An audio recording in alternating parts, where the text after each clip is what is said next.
घटना आहे महिकाची। एक 4 महिन्याची चिमुरडी, नाव महिका। अजून बारशाचं हसूही ओठावर टिकलेलं नव्हतं। रडण्याचं कारण समजायचं वय झालं नव्हतं, तरी त्या चिमुकल्या जीवाला जगण्याचा अधिकार नाकारण्यात आला, आणि तोही स्वतःच्या आईकडून। तर महिकाचा जन्म 2025च्या मध्यात झाला होता। तिची आई नेहा गोयल उच्च शिक्षित, दिल्लीच्या हंसराज कॉलेजमधून इंग्रजी साहित्याची पदवी घेतलेली। तिचं लग्न एका यशस्वी स्थानिक उद्योगपतीशी झालं होतं। घरात सर्व सुखसुविधा, नोकर चाकर, पैसा, समाजात ओळख होतं। आणि महिकाचं पहिलं अपत्य। तर महिका अनेक वर्षाच्या प्रतीक्षेनंतर झालेली गर्भधारणेमधनं जन्माला आलेली ही महिका, आणि यासाठी IVF, फर्टिलायझेशन, सरोगसी अशा अनेक वैद्यकीय प्रक्रिया यामध्ये नेहाने सहभाग घेतला होता। आणि इंटरनेटवर याच विषयावर तिने सतत सर्च केलं होतं, डॉक्टरांना भेटी घेतल्या होत्या। या सगळ्या संघर्षानंतर जेव्हा गर्भधारणा झाली, तेव्हा ती पूर्ण कुटुंबासाठी तो आनंदाचा क्षण होता। बाळ जन्माला येईपर्यंत सगळे काळजीपूर्वक वाट पाहत होते, पण बाळ झालं आणि सगळं बदलून गेलं। नेहाने महिकाच्या जन्मानंतर फेसबुकवर तिचे फोटो पोस्ट केले होते। माझं आयुष्य अशा कॅप्शनसह फोटोमध्ये आई बाळाचं प्रेम स्पष्ट दिसायचं। समाजातील इतर महिलांसारखी स्नेह दिसत होती, मायाळू, प्रेम, संवेदनशील, पण तिच्या हृदयात मात्र एक वादळ चालू होतं। ती मुलगी झाली म्हणून ती नैराश्यात होती, कारण तिला मुलगी झाली होती। पोलिसांच्या प्राथमिक तपासात स्पष्ट झालं होतं की कोणत्याही नातेवाईकांनी पतीने तिच्यावर मुलगा होण्यासाठी दबाव टाकला नव्हता। ही अपेक्षा तिची स्वतःची होती। तिने स्वतःच्या मानसिकतेनुसार ठरवलं होतं की तिचा अपत्य मुलगा असायला हवा। तिचं समाजातील अपुरी आणि चुकीची पुरुषात सात्तक धारण भावना ही तिच्या मनात ठसलेली होती की मुलगा म्हणजे वंशाचा दिवा, नाव टिकवणारा, कुटुंबाचा आधार, आणि महिका एक मुलगी अपुरी, नकोशी। 19 ऑगस्ट रोजी नेहाने एकदा तिच्या 4 महिन्याच्या मुलीला मारण्याचा प्रयत्न केला, पण त्या दिवशी ती अपयशी ठरली। कोणालाही याचा संशय आला नाही। बाळाला मारण्याचं कारण कुणालाही उमगलं नव्हतं, कारण घरातील वातावरण सामान्य होतं। त्यानंतर 7 दिवस ती शांत राहिली, पण आतून एक भयंकर गुन्ह्याचं ती नियोजन करत होती। कोणालाही कल्पना नव्हती की ती जी स्त्री बाळाचे फोटो पोस्ट करत होती, तीच आता त्या बाळाला संपवण्याचा कट रचत होती। दुपारचे साधारणतः 2 वाजले होते। बाहेर उन्हाची काहिली होती, पण घरात AC चालू होता। वातावरण गार, शांत। मात्र त्या शांततेत एका आईच्या मनात एक विध्वंस वादळ उठत होतं। नेहा गोयलने आपल्या 4 महिन्याच्या चिमुरडीला महिकाला उचललं। ती नेहमीप्रमाणे होती, नाजूक, कवळी, अजून व्यवस्थित डोळे उघडून पाहण्याचीही वय नव्हतं। तिचं तिच्या बोटांच्या चिमुकल्या हालचाली, ओठावरचं पाणचट थेंब, आणि अधूनमधून येणारं गुंग रडणं, आणि काहीच समजू शकत नव्हती की तिची आई तिच्या कुशीत, ती सुरक्षित असते। तीच तिची मृत्यूची घंटा ठरली। नेहाने दार बंद केला। बेडरूममध्ये दोघीच होत्या। खोलीमध्ये AC चालू होता। हलकासा आवाज यायचा, पण त्याच्या पार्श्वभूमीवर आता महिकाचं बिनधास्त बाळसुलाग हसू गुंजत होतं।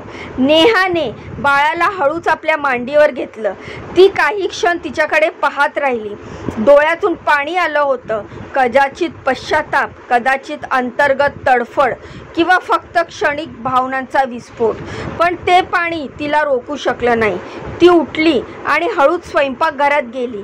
तिथे एका कोपऱ्यात ठेवलेला तीव्र धार असलेला चाकू उचलून त्याच्यासोबत एखाद्या निर्णयाला उचललं गेलं। नेहाने पुन्हा बेडरूममध्ये प्रवेश केला। महिका अजूनही खेळत होती, जशी तिच्या आईवर विश्वास टाकून शांत असते।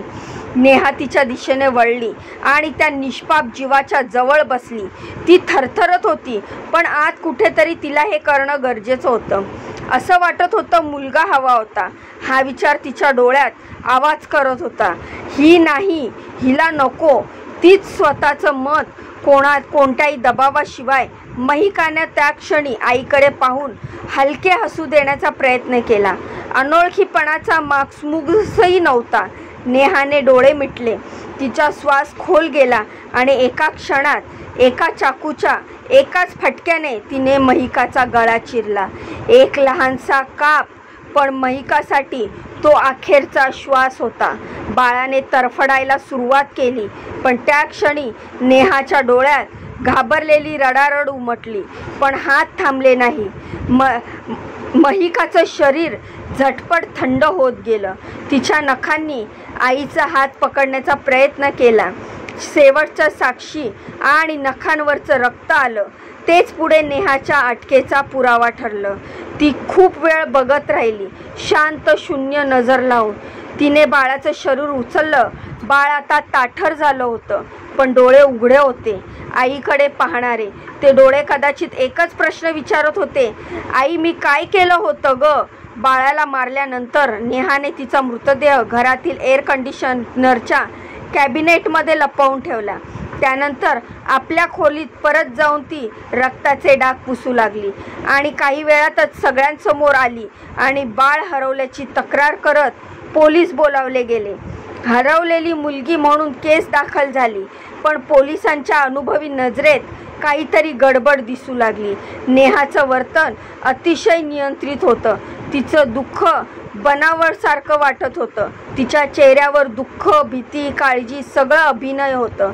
पोलिसांनाही सुरुवातीला तीच खरी वाटली, पण तपास सुरू झाला आणि सत्य बाहेर येऊ लागले. पोलिसांनी तात्काळ चौकशी सुरू केली.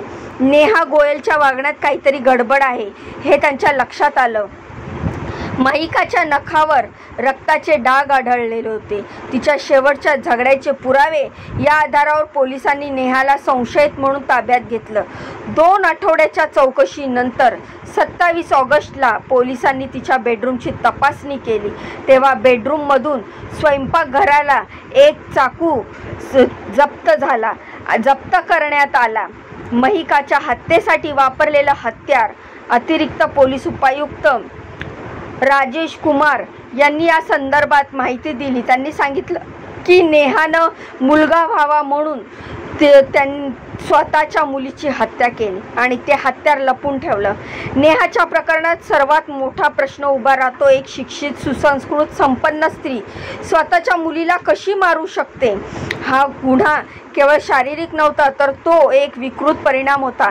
समाजात अजूनही मुलगा हवा या संकल्पनेची पाणमूळ किती खोलवर रुजली आहे हे दाखवणारी घटना होती.